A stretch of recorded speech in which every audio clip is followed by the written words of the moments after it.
जय हिंद मित्रांनो. तर बघा, काल जे काही बीड पोलीसचे ग्राउंड झाले तर एका मुलाचा मृत्यू झाला. तर बघा, मृत्यूचं कारण असं आहे की डिहायड्रेशनमुळे त्या मुलाचा मृत्यू झाला आहे असं समोर आलेलं आहे. तर डिहायड्रेशन नेमकं कशामुळे होतं? तर बघा, मी पाठीमागच्या व्हिडिओमध्ये पण तुम्हाला सांगितलेलं आहे, एक लाँग व्हिडिओ बनवला होता. त्यामध्ये सांगितलं होतं की शरीरातलं नाही का ज्यावेळेस पाणी कमी होतं तेव्हा नाही का डिहायड्रेशन होतं. मग त्यासाठी काय केलं पाहिजे?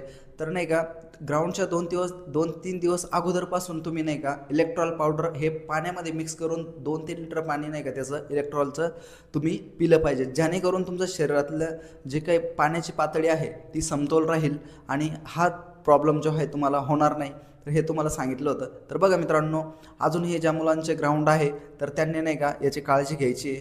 त्याचबरोबर बघा मित्रांनो, जर रनिंग करायच्या दरम्यान जर तुम्हाला समजा छातीत दुखणे असेल किंवा चक्कर येणे असेल, ह्या अशा समस्या जर जाणवायला लागल्या तर नाही का तात्काळ नाही का थांबून घ्यायचं, रनिंग बंद करायची, साईडला जायचं.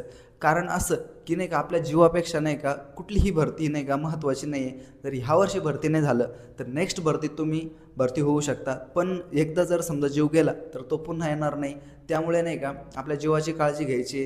कारण नाही का आपले घरचे पण नाही का त्याच्यानंतर घरच्यांवरती काय त्याचा परिणाम होईल हे आपण सांगू शकत नाही. त्यामुळे काळजी घ्यायची आहे.